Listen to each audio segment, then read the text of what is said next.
Thank you again for having me. It's been a wonderful time, and you are just wonderful people. I'm so glad to be up here in Winnipeg with you. As Professor Huebner said, over the past 2 years now, I and two other colleagues, two of them from the psychology department, which is, for me, a challenge, for them too. They're not used to theologians or art historians. We've been involved in a grant-funded research project that studies how viewers engage with sacred art of different styles and in different contexts: churches, museums, offices, classrooms, dormitory rooms. One of the questions the team hopes to answer, among many others, is how people of diverse cultural, religious, educational backgrounds respond to sacred art that is non-representational, or we might say abstract, in comparison with what we might call traditional pictorial religious art. Our funder, the Templeton Research Trust, mandated that we use scientific protocols in order to generate empirical evidence to arrive at objectively derived conclusions. I'm glad you're laughing. That was meant to be kind of funny. All right. Thus, as I began drafting a proposal for the project, and I am definitely not a scientist, I'm still trying to figure out what Qualtrics are, so anybody can enlighten me, I'd be happy. I persuaded my two colleagues from psychology who study the ways visual perception and attention influence cognition, behavior, and memory. I asked them to join me. Their part of the project is to design the experiments and to summarize the results. My part is to interpret our findings from the perspective of an art historian and theologian. And I want to say, as an aside, as an art historian, I'm going to talk about this a little next week when I'm down in Texas, and I'm going to try to present this project. It's really interesting, as a person who's always looked at objects, to suddenly look at the viewers viewing the objects. I've never really done that before. Anyway, the too-long title of our project is The Impact of Sacred Art on Individual Memory, Spiritual Experience, and Religious Understanding. The first round of our study was designed to evaluate the differences between two very different cycles of sacred images. The first is a set of 14 Stations of the Cross in Notre Dame's elaborate 19th century French Gothic Revival basilica. You can see it here. And it depicts scenes from the story of Christ's arrest and trial and crucifixion. Someone could find these explicitly devotional sets of images in almost any Roman Catholic church, and in many instances, they're really simple. They're not always pictorial. Sometimes they're just 1, 2, 3, 4, and so forth, up to 14. And what people do, especially during Holy Week and in Lent on Fridays, is to go through the journey of Christ's Passion by reading the texts and prayers that are set for them as they stop at each of these stations. And so if you're not familiar with this devotional practice, I can say more about that. But these are very familiar to most of our students who are about 70% Roman Catholic background. The ones in our basilica are not simple. They are very large, complex paintings executed specifically for this space in the last decades of the 19th century by an Italian artist named Luigi Gregory. The second cycle, and so you sort of see them here, and you can see they have numbers, 1, 2, and 3, and if you know enough about these, you know that they're not even really following the biblical text, which I find kind of interesting. Christ falls a couple of times, and the veil of Veronica shows up, I think at station 11, I'm trying to remember, but. The second cycle of images that we used also consists of 14 stations, but in a totally different environment and a radically different style and material. This is a set of monolithic installations in our outdoor sculpture park. It's the work of artist Philip Rickey in 2017, and it's titled the Life of Christ Cycle of Life. 14 installations of rough, naturally broken megaliths are set into a meandering pebble path surrounded by wild grasses, accompanied by the distant sounds of traffic and some bird song. The groups in the 14 stations themselves are not, in this case, labeled. So viewers are not told exactly what characters or episodes from Christ's life that Ricky had in mind when he constructed them. I bet you can guess what this one is. There's a crucifixion. If we go back to this one, it's Christ carrying the cross, or maybe Simon carrying the cross. And this one has always puzzled my colleagues, but we decided it was probably the deposition. Anyway, viewers are not told what characters or episodes from Christ's life Ricky had in mind when he constructed them, but we know that each has representative characters, if you look for them, or if you decide what they are. According to Ricky, the artist, each stone then represents an individual who appears in the story of Christ's birth and mission and death and resurrection. And the resurrection is really quite lovely. I wish I'd brought you a picture of it. It's a square of green grass that grows even in the winter. His idea was that visitors would feel that they were on a journey through the story from the beginning to the end, which is really similar to how the Stations of the Cross work even whenever you use them. So while these groups of stones are representational in their way, they're also completely different from the ones in the Basilica, Gregory's more representational, traditional stations. As we invited our subjects to engage both of these sets of images, we asked them to tell us what they found moving or meaningful in them. That was one of we interview them as the subjects, most of them are going to be students, but we're opening that up. We also asked what they remembered about them immediately after viewing and then a week later. We also recorded their eye movement patterns and kept track of how much time they spent looking at each of the objects and how close they stood and how far back they stood and how they moved back and forth. And this is actually sort of a nice little image from the eye tracking project. The responses we received, I think, were fairly predictable. A large proportion of our subjects told us that they preferred the traditional paintings to what they often dismissively called a bunch of rocks. Really, over and over again. However, one interesting discovery, we found to our surprise that viewers actually engaged this bunch of rocks longer and more attentively than they did the representational paintings. I think they took for granted they knew what the representational paintings were, and they sort of glanced at them. They maybe sort of stood there, but they really engaged the ones that they didn't actually like, which is sort of interesting. Also, surprisingly, they actually remembered them better a week after their viewing experience. This single experiment, as I said, one of a number of others, has inspired me to think more about why non-pictorial or abstract sacred art is and is not accepted by viewers of different religious affiliations and degrees of religious commitment, levels of art education, cultural identities, and so forth. As an aside, I personally find it puzzling that we rarely find modern or contemporary art in churches, especially non-representational or abstract art, even in churches that have pictorial art in their worship spaces. Modern art rarely ever shows up. I expect this resistance to non-pictorial art has partly to do with the fact that many, if not most, church-going Christians of almost any denomination or sect do not find this kind of art, abstract, non-representational art, as religiously meaningful. As such, it's not a valuable or even valid part of the worship experience and not conducive to their spiritual development.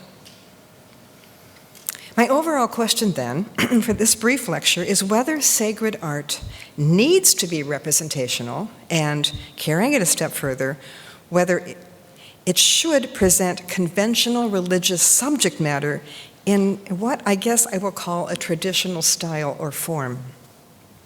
Put the other way around, I'm asking whether or how non-representational art can convey religious meaning and enhance spiritual experience. Now, this is a work in progress, and I'm going to be frank. I am not an art historian who works and researches modern art. Perhaps it's helpful, because I do understand how hard this may be for some others. So let me return to my bunch of rocks, survey respondents. And perhaps many of you in this audience will appreciate and sympathize with their reactions. And I'm going to put a little note in. I wrote this yesterday. On my way here, I had a conversation with a woman on the airplane. She was in the window seat and I was in the middle seat, and at the end of the conversation, I found out that she was going to take a cruise somewhere, and I was explaining what I was doing, and I tried to tell her about this project, and she said, "I don't understand modern art. I don't think anybody could explain it enough so that I would ever understand it." I just wanted to share that with you. I thought, okay, you're my subject for the day. Okay. The subject's response to the Ricky installation in the sculpture park suggests to me confusion, perhaps annoyance, resistance, sometimes even anger.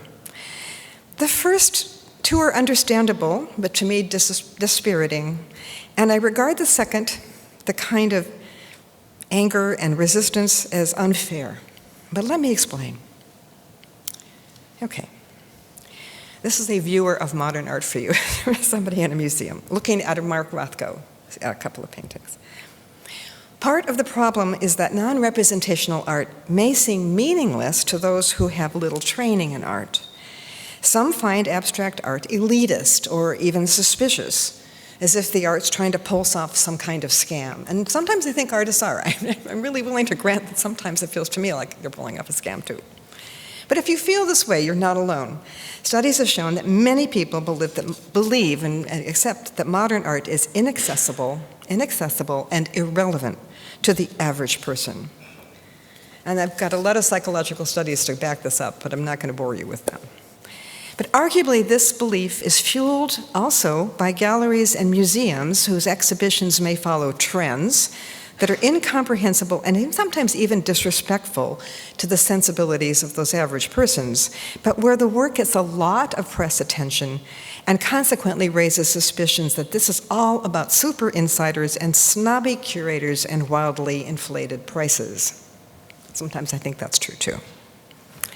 So I give you this cartoon. I'll give you a minute to read the caption.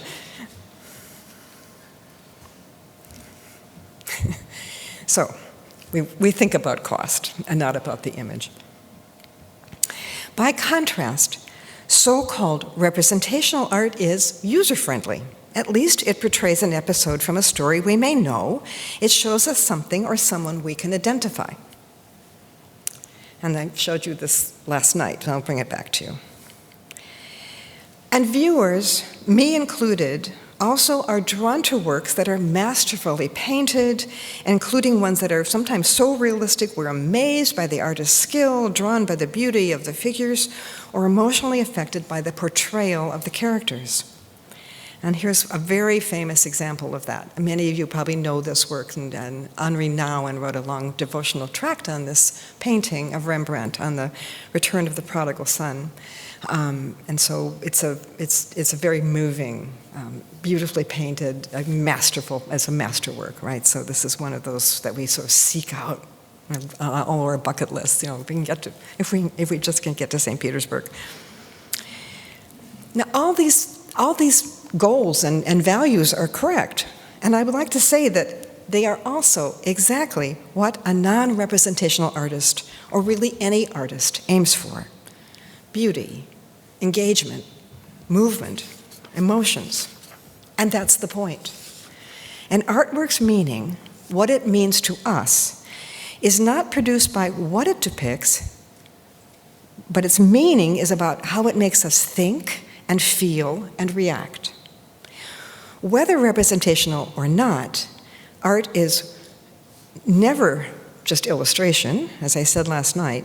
Art points us to something beyond itself, perhaps to an idea encapsulated in the visual narrative, the story that it depicts, but sometimes not. Consider a cross. It's just two intersecting lines.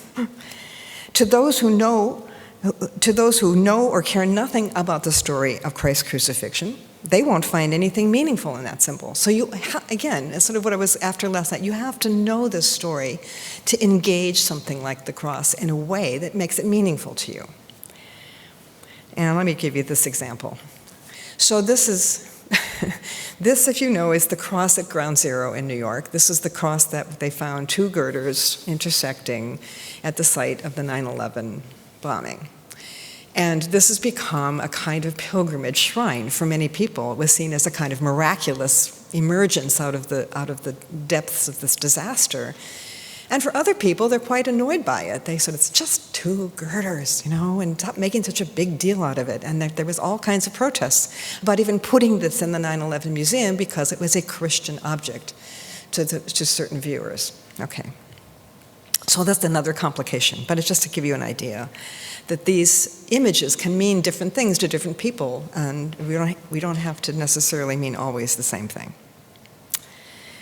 But text and art together in the same way point to something beyond themselves. Even a text, and look at you here who are literature people, know that it's not just the text that you read, it's not the words on the page, it's what it points us to. So even verbal narratives, biblical stories, are not meaningful necessarily in themselves. Their meanings are generated through the process of interpretation, application, and expansion, often in written commentaries, but also in visual art. So I gave you the image of Rembrandt's painting of the prodigal son. This is a work that moves me greatly. It's not non-representational, but it's a contemporary reading of a story from the Bible, in which the artist has already done a lot of interpretation. But one of the beautiful things about this work, to me, is that, and the reason I put it with the Rembrandt painting, is that the artist has taken the Abraham and prodigal son painting of Rembrandt's and reproduced it as Abraham's embrace of his son Ishmael before he sends him off. It's really powerful when you know that. And then I just get goosebumps whenever I look at this and I think about this work. So let me return to my basic question. Does sacred art need to be representational? I'm not saying it can't be. I'm just saying it doesn't need to be. Or can abstract art also usefully convey sacred meaning? And I'll come back to that in a moment. But first, I want to make 2 points that I think are fundamental to any act of art viewing. First, understanding and appreciating any kind of art demands time and effort. It requires patience and willingness to learn and engage. This can be and needs to be achieved. It is not just innate. It's not just, I know art and I know what I like. I don't accept that. Okay. This learning, which I call perceptual training, can be aided by a label, a museum docent, or an art history class. But perhaps all of us have had the experience of visiting an exhibition and being offered an audio guide. The simple device can make an enormous difference for viewers' appreciation of art, and maybe you've all had that experience. Of course, all these resources, to be fair, also condition the viewing experience in ways that might inhibit looking and seeing things with our own fresh eyes. So I am always cautious about them as well, right? Okay. I love that one. All right. This is as true, I contend, though, for representational art as for non-representational art. Now, if I hadn't told you, I hadn't made that connection between George Siegel's Abraham saying goodbye to Ishmael and Rembrandt's painting, you would not probably have seen it on your own. And that's not because you're not learned or sensitive. It's because this is what we do. So I contend that this is as true for representational art as for non-representational art. If you don't know the stories of Christ's life, you probably won't have the same encounter with the art that someone who does know the story will have. So let me give you this image. I put this in this morning because I went and found it. This is a work that totally affected me.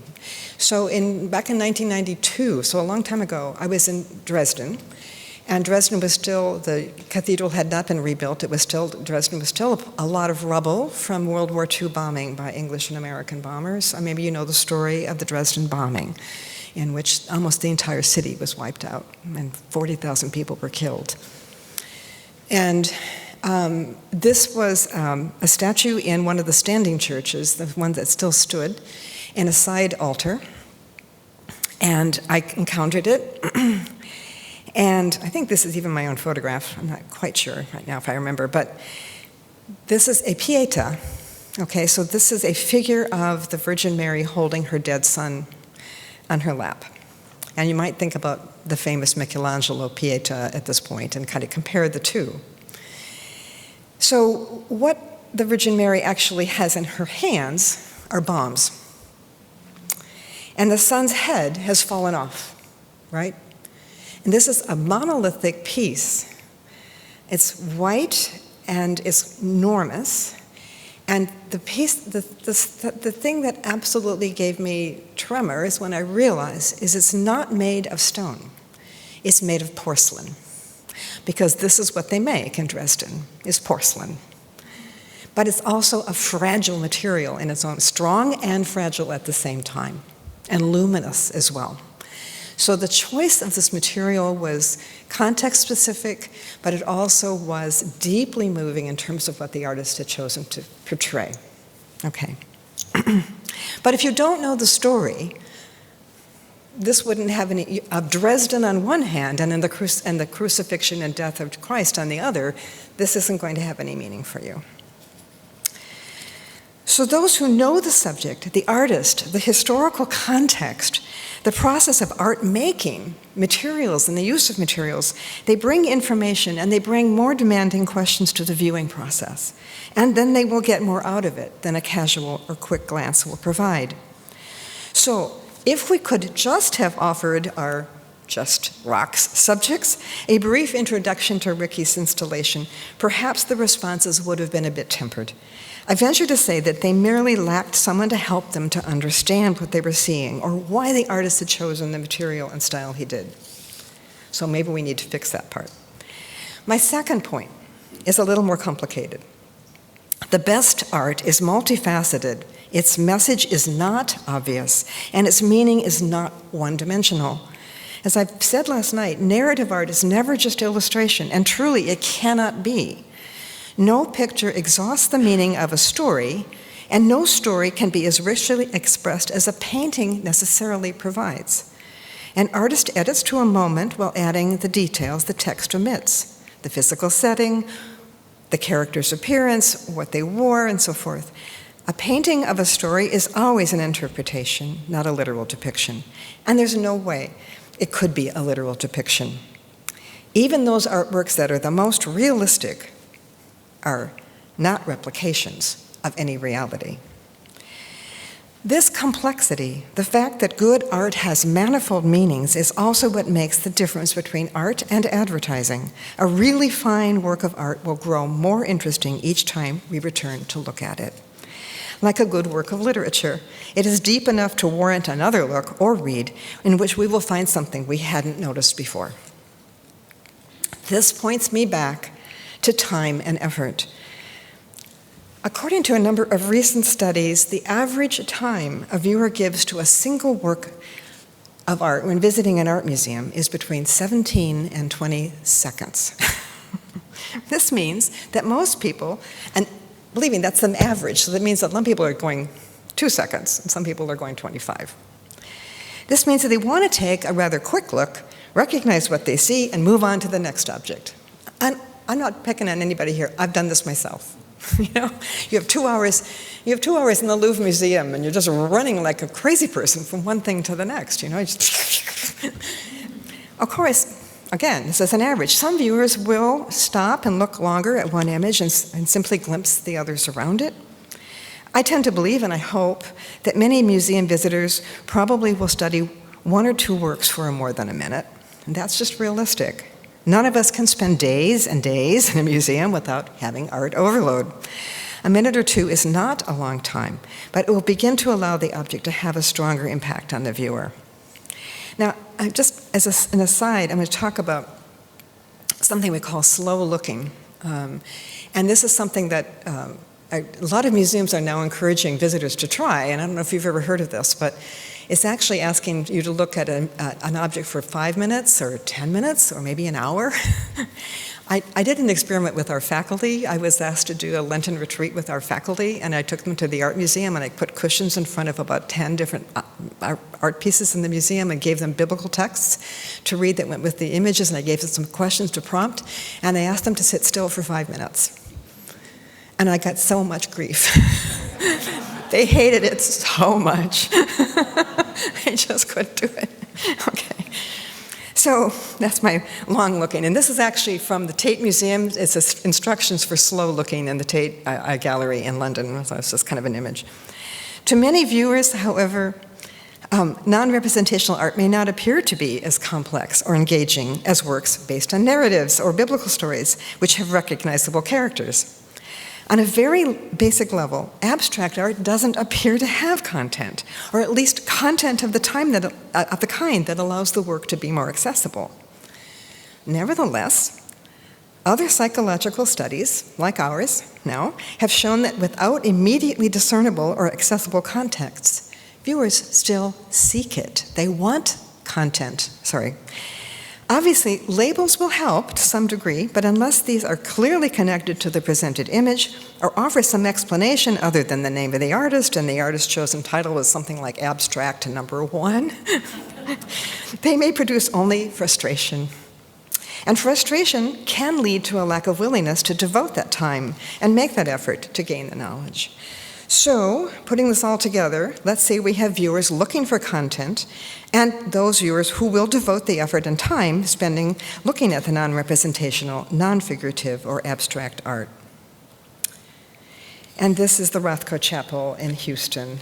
Has anybody been there? It's one of our grad students in psychology.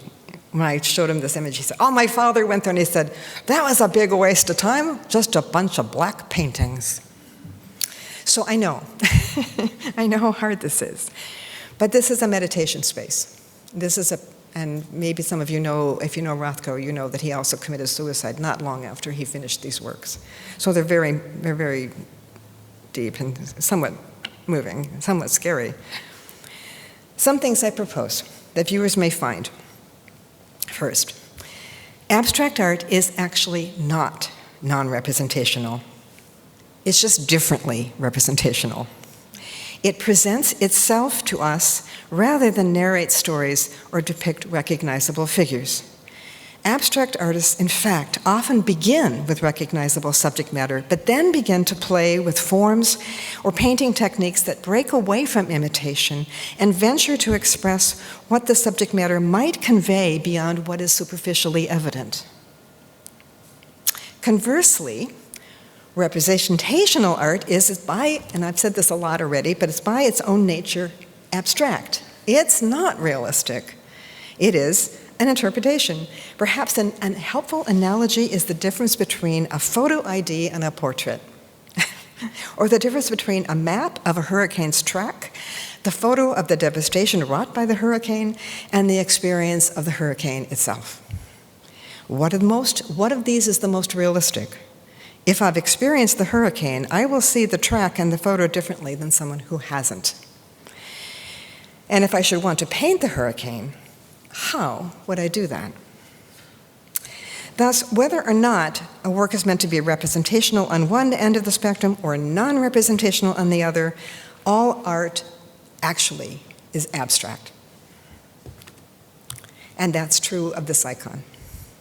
So this is one in our museum in the university at Notre Dame, and you can see that it's not a beautiful painting of a beautiful Madonna. It's not a painting that even looks very realistic.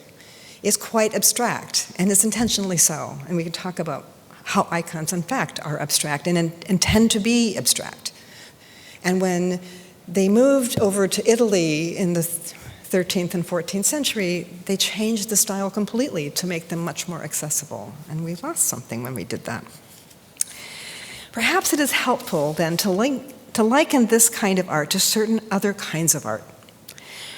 Music can be based on a melody, something you can leave a concert hall humming, but it can also simply be a soundscape. Improvisational jazz, Ella Fitzgerald's signature scat, all meant to evoke a place, a feeling, or an idea, not necessarily with lyrics or melody lines. Blank verse in poetry is another example. In the same way, non-representational or abstract art is about gesture and color and line and texture and shape and feelings. Prayers too deep for words, thinking of the Holy Spirit. And this, of course, is Jackson Pollock. And you probably said at some point to yourself, I could do that. That looks like the drop cloth when I painted my dining room. But anyway, all right. But wait, again, this is representational, just in a different way. Because Jackson Pollock is supposed to have said, everything I paint is representational. Thus, representational has to have a broader meaning than pictorial. Representations include concepts and ideas and things and feelings and experiences that are inexpressible and intangible. As a simple example, color. Deep blue. I can't describe or explain that. How might an artist then express that? Or terror, or love, or holiness? Vasily Kandinsky is author of the book Concerning the Spiritual in Art in 1912. He was a devout Christian who experimented with these ideas in color and textures and lines and shapes and equated his work with the icons in an Orthodox church. He was himself Orthodox. I'm comparing here a Last Judgment painting by Rubens with one of Kandinsky's also Last Judgment paintings, and let you sort of look at the two of them together. And maybe you will see what Kandinsky is up to, or you'll have an idea. Mark Rothko, who I mentioned already, also described his paintings as icons. He wanted to prompt the viewer to engage in a meditative relationship with his work without the baggage of a story. He wanted to evoke a feeling, invite contemplation, prompt some kind of spiritual response, even tears. And here's a woman looking at a painting by Rothko. So let's consider, this is kind of my ending point now, two different modern church windows. The first is Gerhard Richter's window for Cologne Cathedral. Oops, I got ahead of myself. It was inaugurated in 2007. Okay, I'm going to go ahead of myself and go back. In 2003, the cathedral chapter of Cologne, Germany, Cologne, France, Cologne, chose to commission a window to replace the one that was destroyed by bombers in World War II, probably English bombers. The church wanted the replaced windows to be a memorial to two 20th century Christian martyrs, Edith Stein and Maximilian Kolbe. Okay, so very important names to conjure with if you're Roman Catholic. Anyway. But also to honor all victims of the Nazi Holocaust. Remember, we're now in Germany, so. After considering a number of figurative designs, the church chose a proposal by the German artist Gerhard Richter, whose abstract works had won him a retrospective at New York's Museum of Modern Art the year before, in 2002.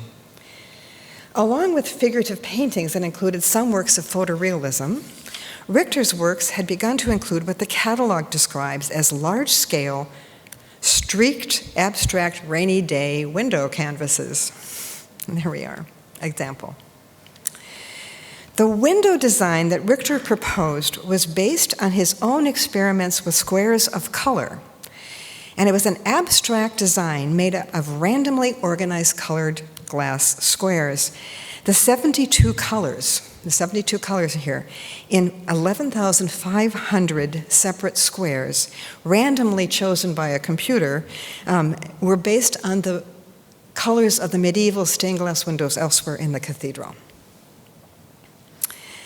The window was received with both appreciation and heavy criticism. The Cardinal, Joachim Neissner, said, The window would be better suited to a mosque or some other house of prayer. If we're going to have a new window, it should be one that reflects our faith. I don't think he actually made another quote. I was looking for more from him, but that's what I got. Contrarily, the cathedral's dean, Norbert Fildhoff, said, quote, "This window does not represent anything religious, but a challenge to seeing. It invites silence. It creates a light shimmering with colors. It animates, it inspirits, it calls for meditation, and creates a flare that opens to the religious." Now, the artist is now 90 years old, and when he did this, he'd lived in Cologne for most of his life. His 3 children were baptized in that church, and they were members of the choir. He waived any fee for the commissions, and he donated almost all the materials he used in the preparation. Okay, so that's just this image. A second example. Shirazek Hushiari, the east window in St. Martin's in the Fields in London. I just saw this a couple of months ago. Hushiari is an Iranian-born English sculptor and painter. I have no reason to think that she's actually Christian, but I don't know for sure. I think she may be Baha'i. She lives in London, and she works with her spouse, the architect Pop Horn. What we see here is a more or less clear glass window. The panels are lightly etched and gradually more opaque toward the center, with a central ellipse that creates a focal point of brighter and brighter light. Here's what she said. "We needed to create a design that would resonate with people of different faiths, both secular and faithful, rich and poor. What is important to us is that the image has a universal dimension and everyone can find something in experiencing it. The transparent, translucent glass allows the outside world to enter inside. It suggests the outside world is part of the sacred and that the mundane and sacred belong together. This idea of inclusivity as against exclusivity is an important part of the ethos of St. Martin's." I will say that I looked at this and I immediately had a different response to it. I had a feeling that I was going to fly through that opening in the window and just enter into eternity. So it's kind of a wonderful thing. So I think we can have different responses to it. Emptying art from pictorial content then actually allows viewers to be free from trying to puzzle out its source and allow them to encounter it, to find its meaning in the encounter itself. It's like a prayer without words. God is invisible, so why do we resist art that tries to express the invisible? In a way, this is like the ascetic technique of apophatic meditation. By removing all the things we say or know about God until we finally confront the possibility that God is at once unfathomable and utterly unknowable, transcendent and immanent, invisible and visible, nothing and everything. God is no more an old man with a white beard than God is an electric green blob. Mystics understand this, and artists do too. Non-representational art does tell us stories. But it does not preach to us or teach us. We're not so much edified as we're inspired to pray or to cry or to feel love or to grieve. And once we are no longer trying to find something recognizable or familiar, we may discover instead a purified or distilled grammar of visual art that, as someone once said, removes the nouns but leaves us the adjectives. Thank you.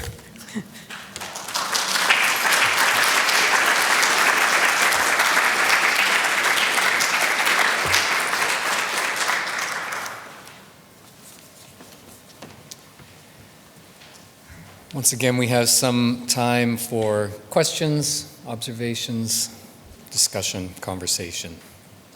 Please, mics in the aisles, introduce yourself, and I'll let Robin handle the questions directly.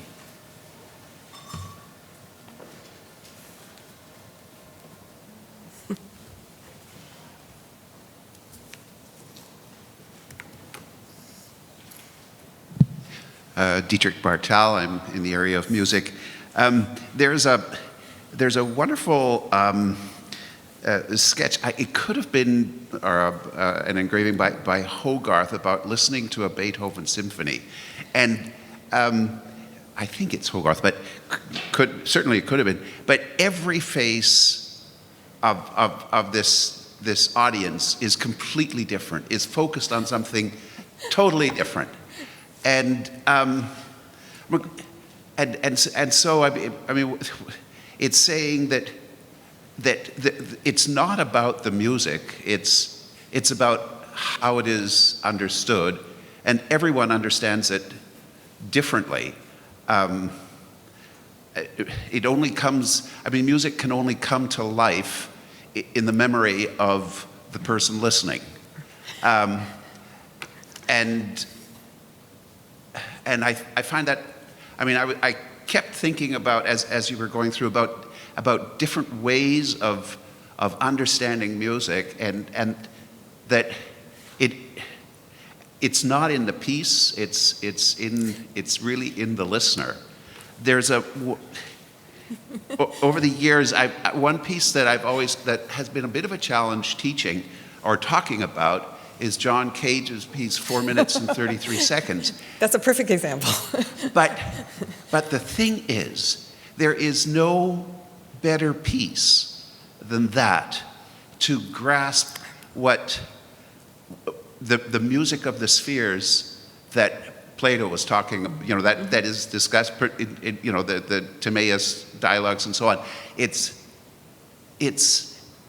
all what we hear, and it's even what we don't hear because we can't, but it's there. And Cage, I think, is brilliant in doing that, but it can only be sort of perceived by the individual listening. That's a wonderful comment. I love that. And I think for me, as the thing that I discovered that was such kind of like it was like a duh moment, was suddenly paying attention to the viewers and not just at the object. I thought, I've spent all this time studying objects and teaching people about objects, and suddenly it was like turned it around and paid attention to the viewer. Like you just talked about thinking about the listener and the reactions. And so I have so much more to learn. I mean, I'm just beginning on this project, and I think it's going to be another 3 years before we're done, so I don't know. Maybe I'll come back and tell you how it came out. But it's changing my whole world. I'm flipping it around for me. So, yeah, thanks. Greg Weeb. Can I follow up on that? My instinct as I'm listening to you is very interesting. I'm very much disinclined towards modern art, and you're making compelling arguments, and that makes me feel uncomfortable. So my instinct is to think. One instinct is to think about the relationship between these different modes of art, and hierarchize them, and think about like the need. Like in this example. This is very interesting about John Cage, 4 minutes and 33 seconds, but there can only be one John Cage, 4 minutes and 33 seconds. And you can rarely perform it. Otherwise it doesn't work. You can't have a symphony schedule at the WSO of 4 minutes and 33 seconds, right? You need so I wonder like if is there a necessary relation like the example of the Pietas. Like it really depends on Michelangelo in some sense. Just the way you're saying that like it depends on knowing the story. I think that's a really good point. But to what extent does this sort of non-representation or less representation or differently representational art depend on sort of a kind of higher order more straightforward representation of art? Does that question make sense? Yeah, something went through my mind when you were talking, and I was thinking about, the image of the Pietà, that we all know, and it's unquestionably beautiful, but people don't know as well the other two pietas that Michelangelo did toward the later part of his life, which are actually more moving because they're unfinished, they're troubled, they're of a troubled artist who's working on his image, on his self. He's holding the body in part himself. He's depicting himself in the character of Nicodemus.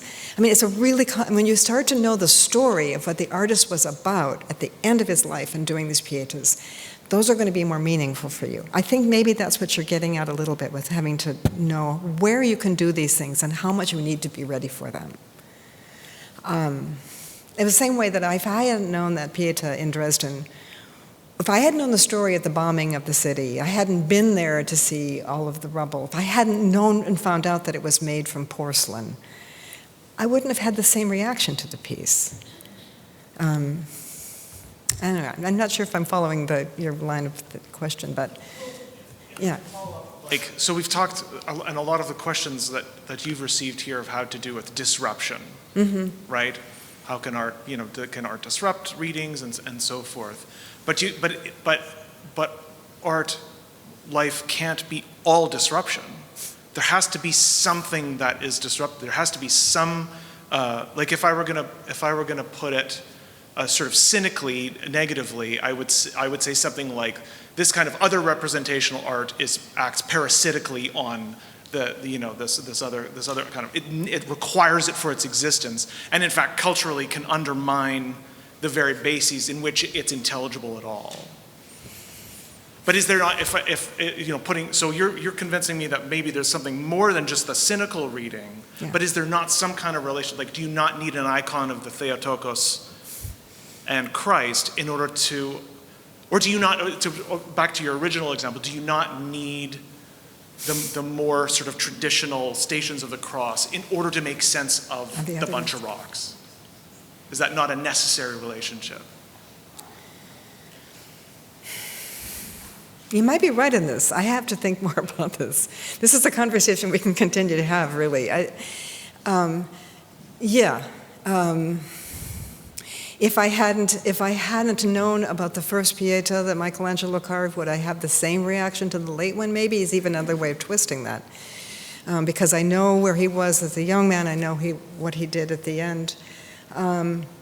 I know something about his life. I know something about, sometimes you know about the artist's life and you know what's coming up, and you don't have if you don't have those points, if you didn't know that Rothko's tragic ending, or even Pollock's, it will change the way that you see the work, and not necessarily always in a positive way. Not necessarily. I'm not promoting this idea that artists should commit suicide, and that's a good thing, or should become alcoholic, or should have tragic relationships. But I mean, sometimes it's you're sort of helping me think about the ways that our viewing of representational art also helps us to understand the next step that's coming. Yeah. Hi. My name is Carissa, and a graduate student here at CMU. I just want to say thank you.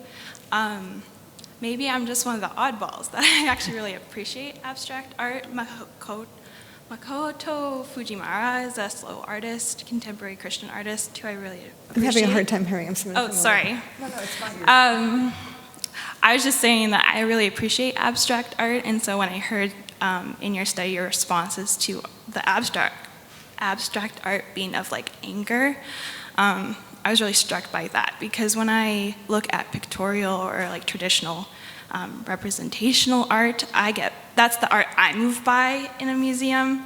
But I think I was caught by the reversal of being challenged to be curious about that art, and I think that's what you're kind of saying about the abstract art, is instead of being angry, what does it mean for us to be curious and like know about the context that actually invites us to imagine more of the meaning and know the narrative. My question then is, how would you understand like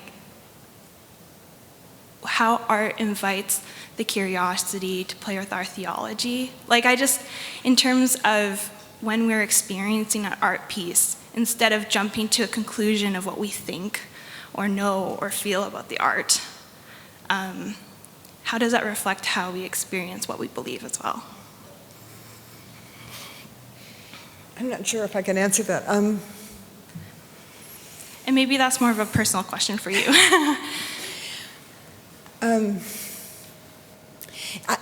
I said this, I think, last night, and I think this is important. Maybe I said it at dinner, I'm trying to remember, but I have to hold out that there is also art that isn't good.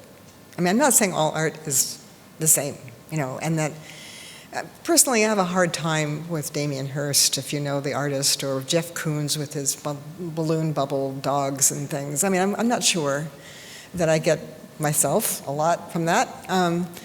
And there's a kind of collectability that people, art becomes commercialized and we make it, again, people are also always so interested in how much these things cost, and cost becomes sort of the valuation of a piece of art, which I think is really tragic. We're always interested in how much did it get auctioned for, and I'm not sure we should really pay attention, because that's just the market.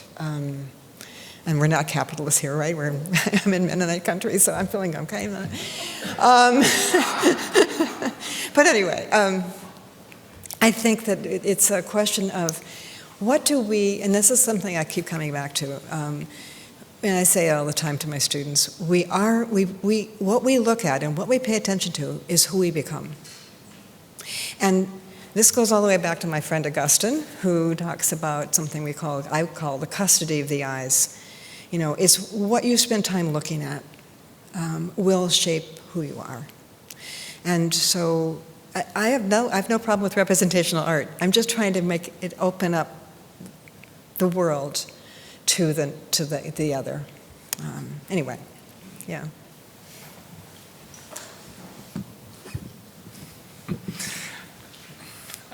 Age before beauty. Sorry. I'm just thinking,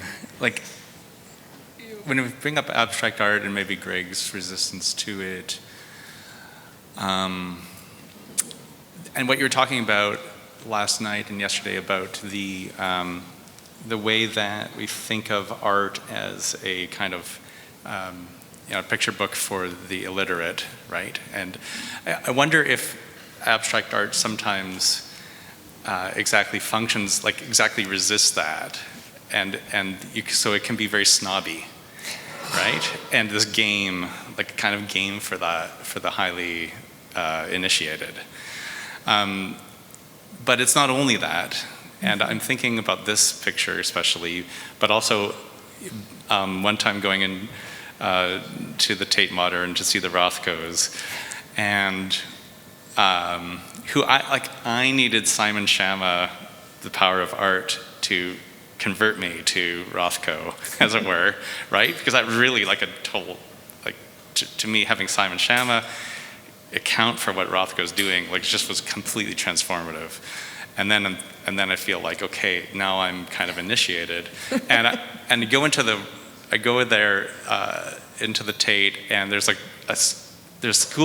group of school kids drawing, they're sitting there and they're just looking, they're just relaxed, and but they're engaged, and they're somehow reproducing the Rothkos, right, in their books. And then there's adults walking in there going, this is stupid, right? And for me, I had such a clear sense of them. Here's Rothko is giving you this kind of liminal gateway to eternity, death, all the big stuff, right? And I just have this feeling of these adults being there kind of traipsing along right in front of the gate to hell or whatever it is, right? And these kids are able, the kids get it. Get it, they do, yeah. Right? Whether they could explain it or not. And then I'm looking at this and I'm thinking, well, it'd be interesting to know just what the artist thought she was doing, because to me it's so clearly the cross and the side wound of Christ, right? Wow. Out of which ecclesia, ecclesia is born out of the side wound, out of the side of Christ, right? And it's like, so here you've got, and this reminds me of why abstract art is just so fun, right? The whole building now becomes ecclesia, like, right? Like, now you're in the space of the gospel. And if the artist is Baha'i and didn't think of that, that's even better. Because it's like, right? Because it's not the intention of the artist, just like the school kids.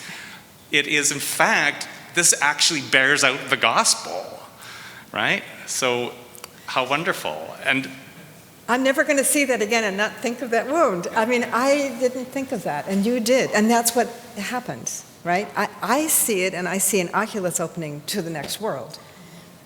But now that you've done this, and you've said this to me, I'm going to never look at it the same way again. And it's just, that's what that's about. That's what that many manifold meanings means. It can, people can have different, I don't know of anybody who actually doesn't have a really powerful reaction to this window that I've experienced. This is also a case in which the windows were lost during the war, and they tried to figure out how they were going to replace. This is the main window over the altar also. So it's like in the center focus of the liturgy, of the service here. And it's right in the middle of Trafalgar Square, so it's right in the middle of everything that's going on in London, and people are coming and going. And anyway, so this is a really good example of what you saw. Let's see. Ilya Sawatsky, first year in pre-law program. Looking at conventional, representative art, I see beauty and storytelling. And then in abstract art, there's beauty, but there's potential. And I guess I'm a recent convert to abstract art because I did used to look at it like just color that has little meaning. But ultimately, I think it fits somewhat better because representative art calls you to know more. But I find that abstract art calls the viewer to be something more than they were before they looked at it, because they need to think something different or understand something more to understand the art rather than know a fact or a series of words. Yeah. Though the question that comes up is, in our society so filled with design, how do we train our eyes to look for abstract, non-representative art when it resembles so much the simple designs in the margins of a school yearbook? It can be equated by a person not looking for abstract art to something that they would not consider art at all, which tends to be the stumbling point at which people cease to understand. One of the things that I sort of said quietly to a few people last night is that for some reason that troubles me, artists in the church seem to have been divorced. And the people who are really working at the edges of very experimental and serious art, okay, really serious artists, and I don't mean just the rich ones or the ones that get into the galleries even, are not usually invited into the church, and they may have lost their faith, and they may have said, well, that's enough for me, and I don't know how we put these pieces back together. It really worries me, and I'm not sure if this is addressing your question, but at the same time, the gallery world is kind of allergic to Christian artists, so we have that divorce as well, and we're dealing with it. I don't know that you would agree with me, but I think there's a way in which people are... my college students listen to a lot of music, and they're fairly sophisticated music consumers. But somewhere along the line, they stop being sophisticated art viewers. And I don't know why. I don't know what happened. And maybe you would say they're not so sophisticated music listeners, but but I think most of them listen to fairly complicated things, and I'm not sure why we don't keep up. I mean, maybe that our educational system has let us down at some level. But I really like the idea that the children are painting the Rothko. And I see that in my grandchildren. I mean, you just give them, they just love color. I mean, that's the richness of that, color, that deep orange and that deep purple. So I don't know. I worry about it. I worry about that. And I want to know how we can bring the artists and the church back together. Hi, I'm Julie. I'm a fourth-year student here, undergrad. So I was wondering what you think of whether art has sort of, well, okay, let me say what I think first. I think some art has sort of an inclination to a particular emotion that it might naturally lead the viewer into. So for example, I went to a symphony a few years ago, and at the end of it, I was like totally depressed, and I kind of thought, wow, if I was on the edge, that would push me over. And it's a good thing that I'm not. But other art is sort of naturally optimistic or leading into hope or something like that, I think. But I'm wondering if you think maybe some of it, like abstract art especially, if the way it's interpreted is mostly just coming out of the person, or so I'm thinking of the Rothko Chapel here, and when I first looked at it, I thought, gosh, that looks like a difficult space to be in, like kind of a depressing space, and of a space of void and nihilism, and I'm wondering if there's like a level of irresponsibility in creating a work like that, where you could push someone over the edge if you're not careful, and especially knowing that Rothko died by suicide shortly after. Like, to me, that's like, wow, what is contained in this space that made that happen? Mm-hmm. And it's a question of responsibility. Is there a level of irresponsibility in creating art that could naturally kind of push someone into a more depressive space? Well, we could say the same thing about movies, in my sense. There's a lot of things that, you mentioned the symphony, but I think there's probably some kinds of art that I would not myself want to promote. Shock art doesn't make me excited. The dissection of a calf hanging in a whatever, the Tate Modern did that too. It's a show called Sensations, which got a lot of sensational press. But I think that everybody has to be responsible, and it's not just that we can, that you're right. At the same time, to deal with personal tragedy, pain, and grief may help people. I mean, maybe we need to be not just always giving the good news. On my end of the spectrum, let me tell you, I don't know if this is going to help at all, but I get a lot of really progressive liberal Christians telling me that really the early church only painted Jesus as a savior and a good shepherd. Oh, and that was nice. And we should just have that again. We don't want a Jesus who's a judge. We don't want a Jesus who's a king. We don't want a Jesus who does all these bad things, sits on a throne. And I'm going, well, I do. That's just real, and that's actually biblical. I'm coming again in clouds of glory, and I'm going to judge the living and the dead, and I'm bringing a sword, And it's like, wait a minute, we can't live in, I'm not saying you're saying this, I don't want to put these words in your mouth. Well, we can't live in a sanitized, carefully groomed world of pleasant things either. This is something that, as much as I'm just saying I can't watch Quentin Tarantino films, but anyway, I know that martyrdom is real, and victimization is real, and torture is real, and I don't want to undercut that reality either. Artists are incredibly brave people, whether they're writers, or they're musicians, or they're painters. It takes an enormous amount of courage to face those demons sometimes. Maybe I should stop with that. Excuse me, Chris Hubner. And I don't know, this isn't so much a question as the tangle of thoughts that are swirling around in my mind as I listen to you. So I want to just name a few things and then share some thoughts. I mean, I was struck by the presence of war, or at least political unrest, in so many of the works that you discussed today and how you name that. And struck also by the references to the artist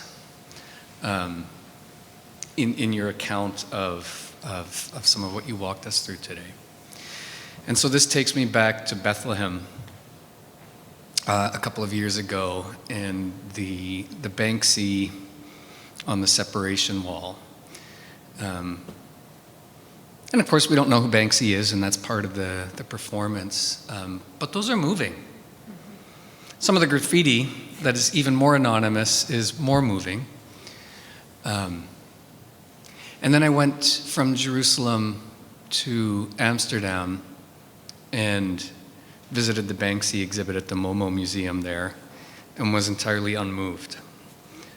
And so, that, I mean, it's sort of the context piece of what you've hinted at a little bit, I think is going on there. But there's another side. I mean, there's a work of art on the separation wall that I didn't see when I was there. I only learned about it after, and that's the Our Lady Who Brings Down Walls icon.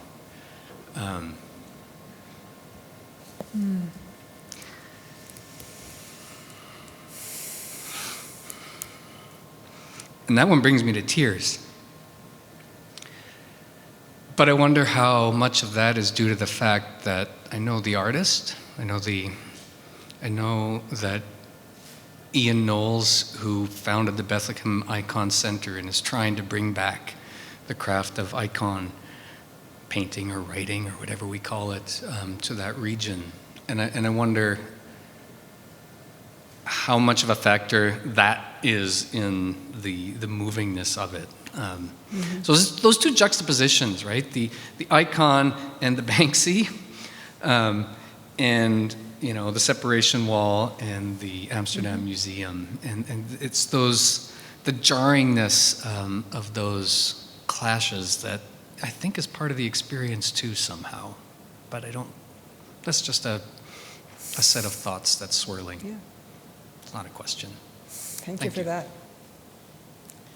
No comment on that. That's good.